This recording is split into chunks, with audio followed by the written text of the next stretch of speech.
मैं अनिल सर आपसे शुरुआत करना चाहूंगा। अनिल सर, 300 सांसदों का मार्च संसद से और कह लीजिए आयोग जाना था, नहीं जाने, क्या ऐतिहासिक घटनाक्रम, बावजूद इसके कोई संज्ञान नहीं, कोई ध्यान नहीं, सिर्फ और सिर्फ हठधर्मिता।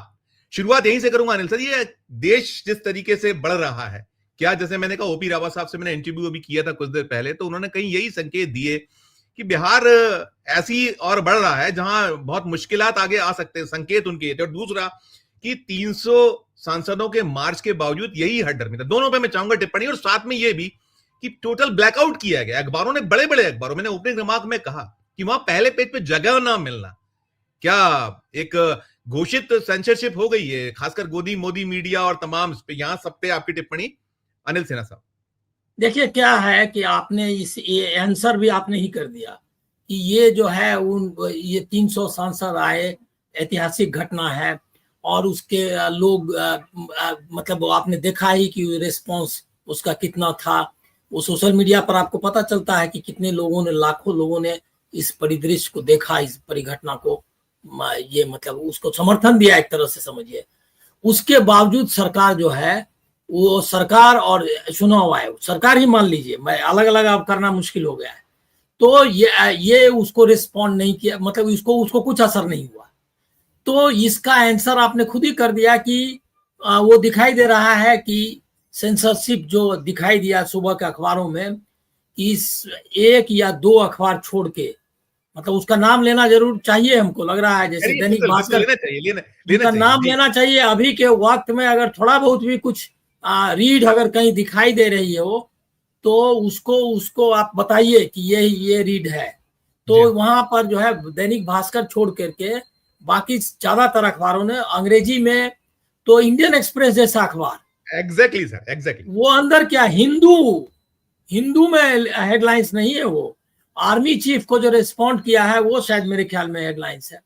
तो आप सोच लीजिए वो क्या है जब आप, वो सिंगल कॉलम की भी खबर नहीं है। मैं भी 40 साल पत्रकारिता में रहा हूँ, डेस्क पर भी रहा हूँ, रिपोर्टिंग में भी रहा हूँ, चैनल्स को भी हेड किया है मैंने, इसीलिए मैं वो आप बोल नहीं सकते, और सारे प्रतिष्ठित अखबारों में काम किया है। ये जो है, ये समझ लीजिए कि पत्रकारिता की दुर्गति जो है उसका नमूना है, और दुर्गति नहीं, सेंसरशिप है, सेंसरशिप को इन्होंने मान लिया है। तो ये जो आप देख रहे हैं इस इतिहास, ये सबसे जो इम्पोर्टेंट, इसमें जो पॉजिटिव क्या देखना चाहिए हमको, तो सकारात्मक ये है कि जो इंडिया गठबंधन हरियाणा, महाराष्ट्र और जो बाकी इलेक्शंस हुए उसमें इकट्ठा होकर नहीं उसका सामना कर पाया। जो दीवार पे लिखी जा रही चीजें उसको पढ़ नहीं पा रहा था, कोई कांग्रेस पर टूट रहा था, उस पे टूट पड़ रहा था, तो कोई जो है उसके कारण कुछ और ढूंढ रहा था।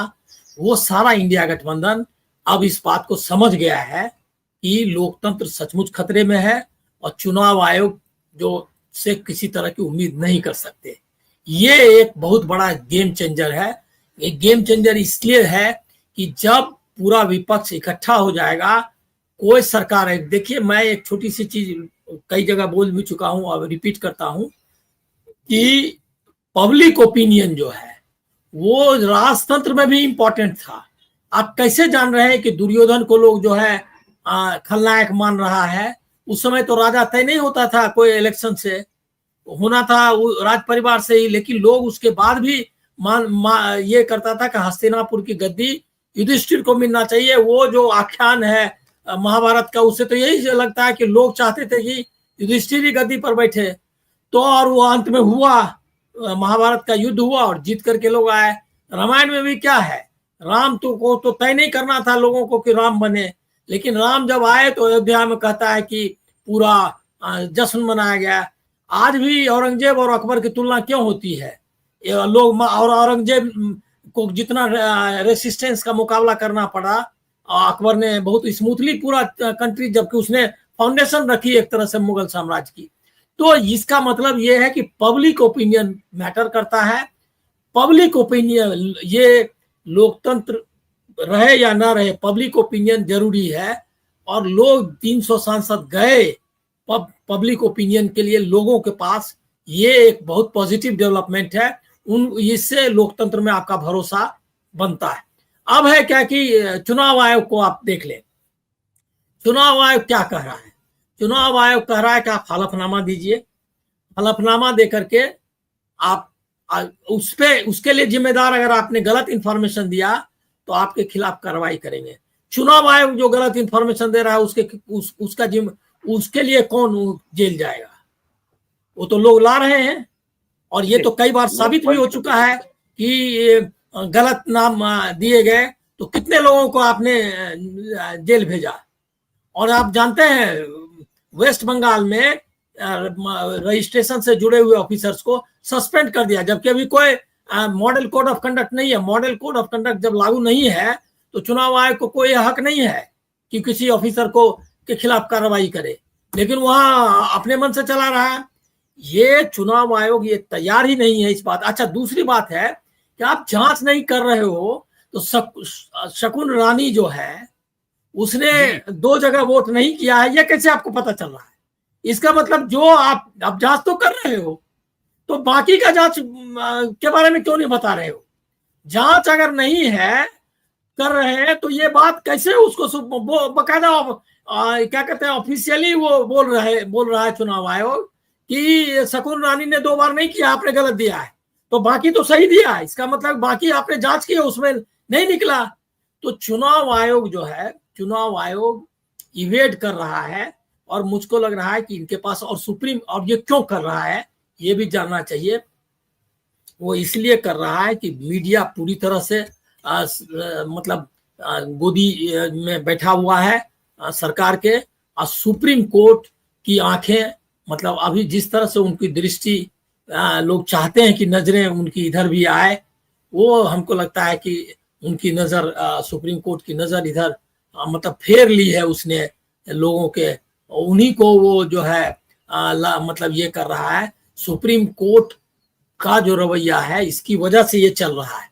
1.5 महीना हो गया सुप्रीम कोर्ट, ये 25 जुलाई को स्टार्ट किया था इन्होंने, वो 1.5 महीने के मतलब खत्म, ये कहा 25 जुलाई खत्म हुआ, 25 जून को शुरू हुआ। ये इस बीच में आपने क्या किया? उसको चलने दिया। 65 लाख लोग आ गए रिकॉर्ड पर कि वो निकल गए हैं। वो खुद चुनाव आयोग ने कहा है, मतलब इसमें भी कोई जांच वगैरह की बात नहीं है। चुनाव आयोग ने कहा कि 65 लाख लोग बाहर कर दिए गए हैं। वो बाहर कर दिए गए हैं इस आधार पर कि उसमें से कुछ मर गए हैं, कितना 21 लाख 22 लाख क्या है, 35 लाख लोग बाहर चले गए हैं, कुछ ने फॉर्म नहीं दिए, जमा किया है, इसकी वजह से बाहर है। उसने डेटा दिया है खुद, और वो डेटा लेकिन शेयर नहीं किया है, वो परसेंटेज दे दिया। लेकिन अब इसमें आप देखिए 3-4 चीजें समझना चाहिए लोगों को कि डेमोक्रेसी चुनाव में स्टेक होल्डर्स जिसको आप बोलते हैं, स्टेक होल्डर गलत वर्ड है, मैं कभी इसका समर्थन नहीं करता, लेकिन जिनके पास है मतलब नागरिक, पॉलिटिकल पार्टीज और जो संस्थाएं, ये उसके ये मतलब स्टेक होल्डर्स हैं। आप समझिए कि नागरिक मांग रहा है आपसे कि हमको क्यों निकाला गया, ये हमको बताओ। वो किसी को नहीं बताया है कि मर गए आप या जी रहे हैं। ये जो बिहार में हो रहा है वो अंधेरगर्दी है। किसी को जिनका नाम निकाल दिया है बता दिया कि कुछ लोग मर गए हैं, कुछ लोग भाग गए, लेकिन उसको कोई लिख के नहीं दिया है कि आप जो है मर गए, अब वहां से नहीं आ सकते आप। उनको ये लिख के नहीं दिया है कि क्या कहते हैं आप जो है चले गए हैं विदेश। वो कह रहा है सब ये लोग बाहर चले गए हैं, परमानेंटली सेटल्ड आउटसाइड, ये डिसाइड कर लिया। उसके बाद ये तो ये इनको दिया, जो दिया है, मैंने बात की जो लोकल लीडर्स हैं उनको जो डॉक्यूमेंट दिया है, उस डॉक्यूमेंट में भी कहीं ये नहीं लिखा हुआ है किसी नाम के आगे जो 65 लाख, वो भी सब पूरा नहीं दिया। किसी को इस कंस्टिट्यूएंसी को दिया है, ब्रेकअप कहीं भी नहीं, ब्रेकअप नहीं दिया है, और उसमें बताया नहीं गया। उसको पता ही नहीं है कि ये आदमी के बारे में। अब वो घर घर जाके पॉलिटिकल पार्टी खुद जांच करे, तब वो जाकर के एक लिस्ट देगा। मतलब इसमें आप बताइए कितना समय लगेगा? 6 महीना लगा उनको। अच्छा, जो आप इजीली देख सकते थे डिजिटाइज्ड फॉर्म में लिस्ट, जो उससे आप पता कर लेते, मान लिया नाम डाला और आपको उस इलाके का ब्रेकअप मिल गया कि कौन लोग कैसे कहाँ है, वो भी हटा लिया है। आप पूरा का पूरा जैसे कि पुलिंदा दिखाया आपको, वैसा ही डाउनलोड करिए, उसका कॉपी बनाइए और उसके बाद बैठ करके हजार मतलब 100-200 लोगों की टीम जो है वो मिलान करे कि इनका घर है कि नहीं, इनका नाम है अनिल सर क्या नहीं, जैसे इसमें परिदृश्य क्या दिखता है आपको? अंतिम छोटी सी टिप्पणी करिएगा, फिर बाकी लोग के बताता हूँ। क्या आप नजर आता है बिहार में, जैसे कहीं कह रहे हैं ओपी रावत साहब ने कहा कि बड़ी भयावह स्थिति हो सकती है, आप क्या देख रहे हैं? आप वहां क्या संभावनाएं देखिए बनेगी? इसमें ऐसा है कि वो उनका जो एक तो ये इरादा पक्का हो गया कि उनको बहुत सारे लोगों को छांटना था।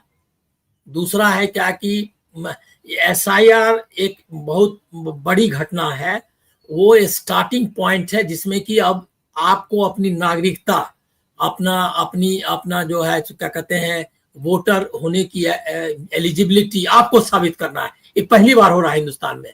इसमें मैं बार बार देता हूँ, एक बार और कहना चाहूंगा कि 47 में जब हम आजाद हुए और 52 में इलेक्शन हुआ, तो इलेक्शन के समय में किस घर घर लोग गए और ये मान के चला गया, यही बात ये अभिषेक मनु सिंघवी ने भी कही है कि जब तक आप सिद्ध नहीं कर देते कि अनिल सिन्हा या संजीव जो है नहीं है क्या कहते हैं भारत के नागरिक, तब तक ये मान के भारतीय अदालत और भारतीय न्याय व्यवस्था चलती है कि ये भारतीय नागरिक है, मतलब उनको समेत। और ऐसा हुआ है कि भारतीय संविधान हमने लिया है, भारतीय संविधान ने हमको नागरिकता नहीं दिया है, we the people of India ने उसको ओन किया है। तो वो माना उसको स्पिरिट में 52 में कि लोगों के पास गए कि आप वोटर बन जाइए। उनको ये नहीं पूछा कि आप पाकिस्तान से आए हैं। आप समझ लीजिए कि कितने हजारों लाखों लोग, करोड़ मतलब 2 करोड़ या कितने मतलब 20 लाख, बहुत ज्यादा संख्या है बड़ी, हमको याद मतलब अभी उसका डिटेल्स ध्यान में नहीं आ रहा। इतने 2 करोड़ लोग का शिफ्टिंग हुआ यहाँ से वहां, वो लोग आए इंडिया और उसमें से सबके उनके पास वो कैंप में रह रहे थे।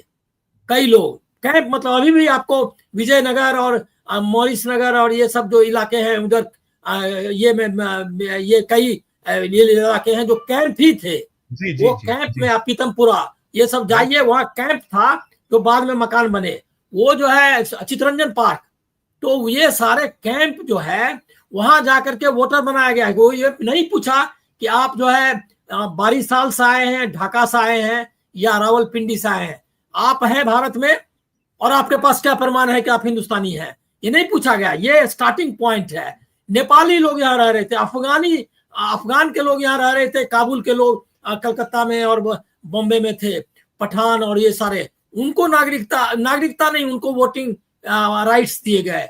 आप आज पूछ रहे हैं और कह रहा है कि बांग्लादेशी घुसपैठिया है, फलना है, अरे ये नहीं है आपका काम। ये चीजें सारी, मैं वही कह रहा हूँ, सारी चीजें सही है, लेकिन आप मैंने दृश्य कहा, मैं सोचता हूँ कि इनफ होगा शायद। मैं एक बार और सबसे टिप्पणी लूं, आप अगर एक आध लाइन और करिएगा। मैं तो सिर्फ कि बिहार में क्या दृश्य दिख रहा है, अगर एक लाइन उस पर कर सकें। ये चीजें हैं आप जो कह रहे हैं, हम लगातार चर्चा बिहार में दृश्य यही है कि बिहार में एक अराजकता की ओर बिहार की राजनीति को धकेलना चाहती है बीजेपी। इसलिए धकेलना चाहती है कि बीजेपी को ये पता चल गया कि ये जो है पिछले इलेक्शंस के बाद, मतलब लोकसभा में, ये विधानसभा में और लोकसभा इलेक्शन में उन्होंने जो धांधली की है उसी को वो आगे करना चाहते हैं बहुत ही करने के लिए। और वो लग रहा है कि उनको पॉसिबल नहीं था, अगर ये जो अगर मतदाता सूची रहती तो वो नहीं जीत सकते थे, ये अंदाजा लग गया। तो एक एनार्की की तरफ भेज दिया है, क्योस है। बिहार में भी कोई मुद्दा नहीं चल रहा है कि कोई काम नहीं चल रहा है, यही लोग फंसे हुए हैं कि हमारा नाम है या नहीं, या रहेगा कि नहीं। यस सर, यस नहीं, बिल्कुल बिल्कुल सर, धन्यवाद करूंगा आपका। आपको शायद निकलना है, अगर आप चाहें तो निकल सकते, कोई दिक्कत नहीं है। बहुत धन्यवाद।